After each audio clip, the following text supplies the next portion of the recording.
a million of these sell and you take 5%, maybe, even if it's 1% of an M, hey, hello. And I made one video, hello. You do that enough times, you'll be good, you'll be set.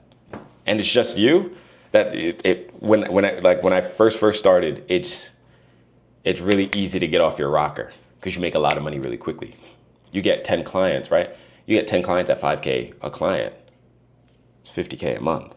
And you put a retainer in it, right? You can start to rack up money very, very quickly, but you just have to be able to fulfill.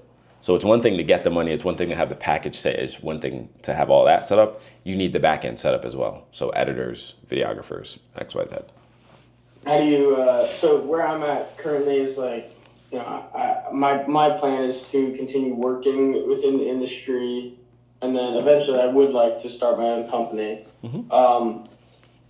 And so sort of unrelated for me at this moment, but I'm interested, how do you find people to hire? Exactly what you probably stumbled on LinkedIn. In the beginning, it's only going to be you and people that you know. So yeah, I mean, I do like some freelance gigs, but at this point I'm more focused on learnings, and I enjoy learning by working for people. So that's sort of how I see myself going. How you get your traction. Some point, I would like to start my own. Right. When you first start to find the people that you're going to use, you're probably going to use people that you know that are close. So like when I first started, I used Raf because Raf is who taught me how to do this. He's in Montreal, but he's still very big of an asset for editing and photos. Right. And then when you go to look for videographers, okay, now you need to teach. There's one thing in the content space that you'll learn is that the way that you shoot a video is not the way I shoot a video. It's not the way somebody else shoot a video. We all have a different vision, right? So the hardest thing is to teach videographers how to shoot your vision. Because if you hire somebody and you let them go into an establishment that you have a great connection with, and then they shoot their vision and the clients aren't happy, now you're starting to dwindle in the trust space because now the client doesn't want to trust you as much. So I would do a hardcore dissect of what their vision is and convert them, at least when they're working for you, to that vision. So yeah, that's how you go about hiring people. But you throw out ads on LinkedIn, and maybe you put one out on Instagram, and you'll see what comes in. Like I had 60 people apply to that one that I put out. That job posting. Yeah. So you would have, say it again? 60? Just about. Wow. Yeah. Yeah. Had you even like go through all of them? Like that's a lot. You would just, you get them in the email, and if you have an assistant, that's even better. And they can qualify them themselves, because then it's like, if the assistant already understands what your vision is and how your videos come out, now it's okay, how do we align people with the same quality? If there's someone who applies with iPhone portfolio, I'll talk to them maybe, but you won't be like a main shooter because I have to teach you through a learning curve. But sometimes teaching the people through a learning curve is better than having someone who's already established, because someone who's already established thinks they know it all already. And I'm not looking for your vision. I'm looking to put my vision into you. Yeah. At least when you work for me. So it's like give and take. You really just have to have conversation, and I'll know off the bat from having a conversation. Like you see how I think it's so, to be in the content space and want to start a business, you have to perfect every part of your mind and like ability to speak to people and knowledge on things, because you have to be able to work at speed, right? So if I come to you and you give me a standoffish, I'm a seasoned veteran and blah, blah, blah, blah, blah, I know I don't want you already. Yes. But if I'm giddy and I'm like, hey, I just want to get started, and I take you on, I can easily sink my ship. So you got to get really good at reading people, which takes you have to do a lot of the groundwork before you start. And like you said, that's why I liked when you said, oh, I have to work for other people, because you have to learn yourself first and see how it works. Yeah, I mean, I enjoyed the learning part, but like where I'm currently at is like one of the coolest gigs, especially at like where I'm at, like, still in high school, is one of the coolest things I could have ever imagined. So That was I dope. don't mind. Um, yeah, but I definitely like I remember being younger and was like, yeah, I want to start my own business, and then as I start getting closer to that, you're like, hold on, I don't actually know what I'm doing. Let me, Right, right. I can make a video, but can I do all of the parts of it? Can I run a business? And no, not yet. So that's where I'm trying to get to. Yeah, and you'll get there. In Go ahead. in your business, you mentioned you take a percent. Are you asking for that like while you're still making content for them or forever? How are you? It depends on the contract that you or the agreement that you make up. So So I you would kind of break it down to, that's what I was saying, you have to know the market you're in. So like restaurants, 60% of our business is restaurants. That's where I started.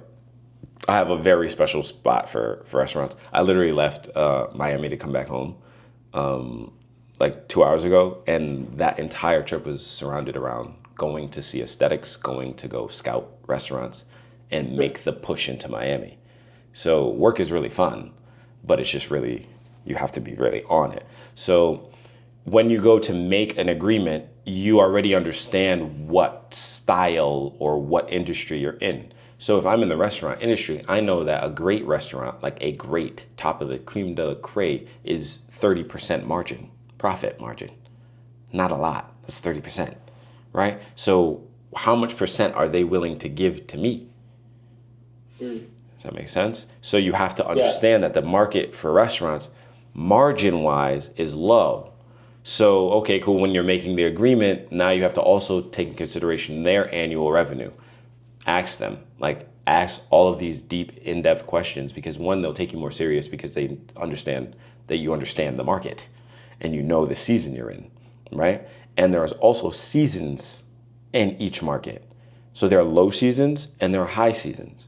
So you have to start to understand these market swings, because then you'll know in like October to March is when the restaurant season gets hit the most in the north, because snow comes, people are on vacation, but they're not going anywhere from like school and whatnot. So they can't go anywhere because they can't come outside. And then it just goes into psychology. Women attract men and women also attract other women, right? So in the wintertime, it's dead zone, October to March. No one's coming outside for real. Restaurants are going to take a hard hit. There's something called dry January up in the Northeast. No one's coming out to drink. They're all starting their resolutions from January to like March, and then people start to fuck off, right? And so you have to understand those market swings, and then you would cater your contracts or your agreements to those swings. So I know at the end of October, I'm looking to see a lot of my clients either cut their marketing budget in half because they're losing revenue and they're shutting down their restaurant for the winter months, or you come in very strong, like heavy on the March end, on the tail end. Beginning of the year, taxes are coming back. People are probably going to jump on realistically in December and then try to push their hardcore start to March. So like I had a client that just signed on for like 70 grand a year. Push their hardcore start until March. You see what I'm saying? Because they just want to maintain for the winter, and then they want to go full blast in March. Yeah. Are you doing full service marketing, or you're just doing content? In the beginning, I did full service. Because one, you didn't know what you were doing, and two, I didn't know at the time, but it gave you experience. So you understand the algorithms better. You start to know when to post, what to post, how to post, and what you post, how it affects like the masses. So I would know if I had a girl in like a really skinny top that showed her boobs and like this sexy sleek shit, people would go crazy over that. Whereas if I'm just posting party life and it's a lot of dudes drinking beer and maybe 1-2 mid-looking girls in the thing, people aren't going to engage with that. So then that shows me, okay, sex sells. How do we sell sex now? Let's sell it for real and see how far we can push the boundary. And then we start then you just have to take metrics. Okay, cool. I posted at this time. She was wearing this, and this is how much engagement I got. Okay, great. The next post you put out, maybe the next day, she was wearing this. She did this with the drink or something, and this was the engagement I got. And you do that for a long enough period, like I did that for maybe a year and a half, and you start to understand Instagram like the back of your hand, right? And so it takes repetition and consistency to figure out exactly what market does what. So that's kind of how I would say start full service so that you get the full grasp of how things work. And now I've compressed it to saying, we don't need to post for you. If we make the videos, you post it, you schedule it. Instagram has a schedule button. We'll tell you when to do it. Just do it. Yeah. Now, yeah. right? Yeah. And yeah, so that's kind of how it works. But you have to gain the credibility that for them to trust you enough to know. So you mentioned public speaking as being super important to you and where you ended up. Yeah. Besides public speaking, what's a non-technical skill that you think I should learn? Read 75 books a year. 75? 75 books a year. Dead stop. What's that? 2 a week? Something like that. No, that's more than that. That's because 52 weeks make a year. So you'd be reading, a little under, just about, you're right, yeah. So, yeah, I have my 73. I read 73 this year, and I have one in my bag that I just bought, 74. I try to hit that mark all the time. So if you haven't done it already, you have to make a roadmap. Boy, Mr. Brown.